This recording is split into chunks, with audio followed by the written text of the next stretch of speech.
Digital and online payments are the new normal for shoppers in Europe. But another method of payment is being considered the digital euro. Do we really need it? How much will it cost? And what's the point? It is already raising these questions among lawmakers and bankers. That is under the lens on eu-decoded this week. Between 2019 and 2022, cash fell from 72% to 59% as a total share of payments. By contrast, total electronic money transactions leapt from 4.6 billion to 8.4 billion. The European Central Bank's planned digital euro would be available on a rechargeable card, a digital wallet or a mobile app. A digital euro account could be set up at a bank, a post office or an online platform. But would people really use it? J'utilise le paiement digital parce que c'est plus facile, j'ai pas besoin de me balader avec du cash. C'est sur mon téléphone, c'est plus pratique, plus facile, plus rapide. Sinto que o governo não tem que saber onde é que eu ando a gastar o meu dinheiro e se for cash, posso gastar onde eu quero. Já ouvi falar de moedas digitais, euro digital em específico para o continente europeu ou para a União Europeia, não. A parte do digital, neste momento, como lhe digo, já passei por situações de fraude e de cartões suspensos e tentativas de hackear a própria conta que confesso que me deixa um bocadinho constrangida, um bocadinho não muito segura em relação a isso, mas é possível. Yeah, it could easily handle more transaction over the borders and when you cooperate with in different companies in different lands, so yes. Are you worried about your security when you do digital payments?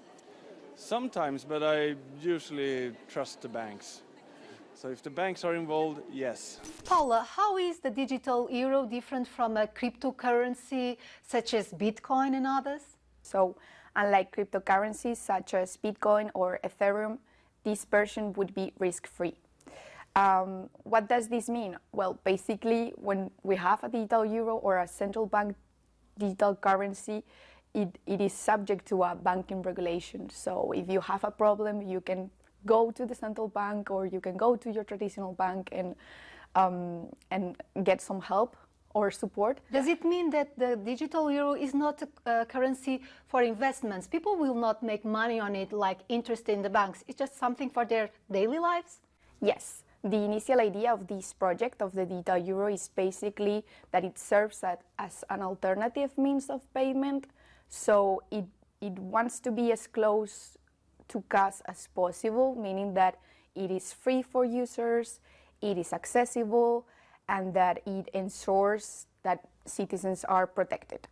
And that we have financial stability. So the private banking system is largely against this proposal. Why?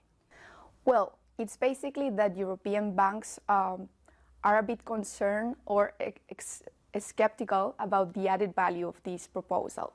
This is mainly because we don't know yet the overall cost of this project. We don't know exactly which infrastructure we're going to use for this project. And it is also because they fear that they could lose some bank deposits.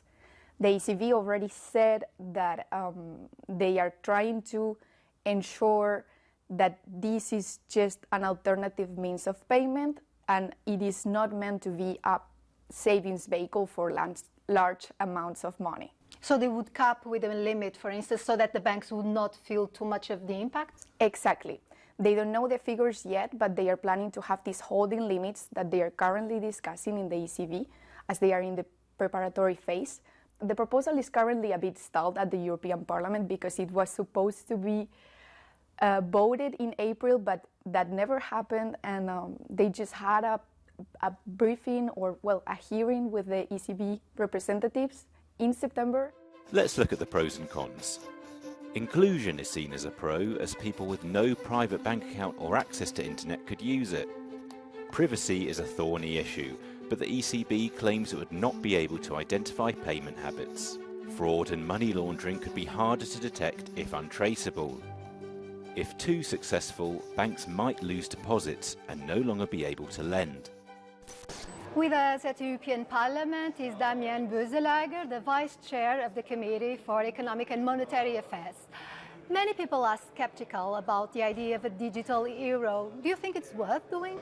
I find it super exciting. It is a great innovation to think about. More and more people are using digital means of payment for any sorts of things, and we're currently very reliant on, for example, Apple Pay and so on, which uses credit card payment providers to be able to pay. Does the EU need to reduce its dependency on Visa, MasterCard, for example? You can always use your credit card. It's completely fine. Nobody's going to take that away from you.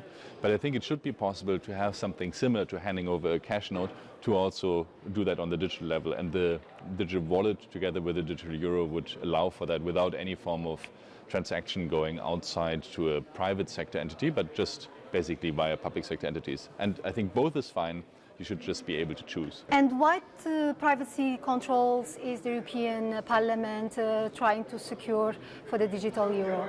It's obviously extremely important that if you have agglomerated a lot of data about a lot of transactions and about a lot of individuals, you need to make sure that there is anonymization, that there is a way to make sure that this cannot be breached with cybersecurity issues. Maybe when the transactions are of a lower value, can be anonymous, and then only if it's larger transactions should be somehow maybe followable also to ensure anti-money laundering mechanisms still work. But I think there's a lot of layers that we can put in. The United Kingdom and China are moving in this area. Are you worried the European Union would be left behind? And here's one moment where we are actually leading, where we can be leading if we come forward with a good proposal.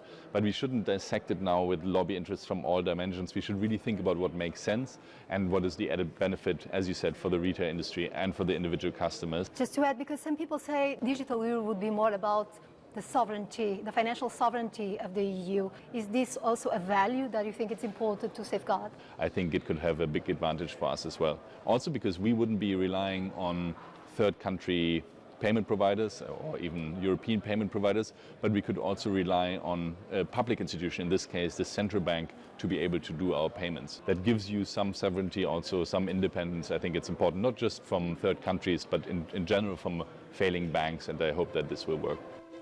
The digital euro may boost Europe's financial sovereignty, but at what cost? Anyway, it won't be coming anytime soon, if it happens at all. Any legislation to be agreed in Brussels and with the member states would take 2 to 3 years. Thank you for watching. I'll be coming with more eu-decoding next week.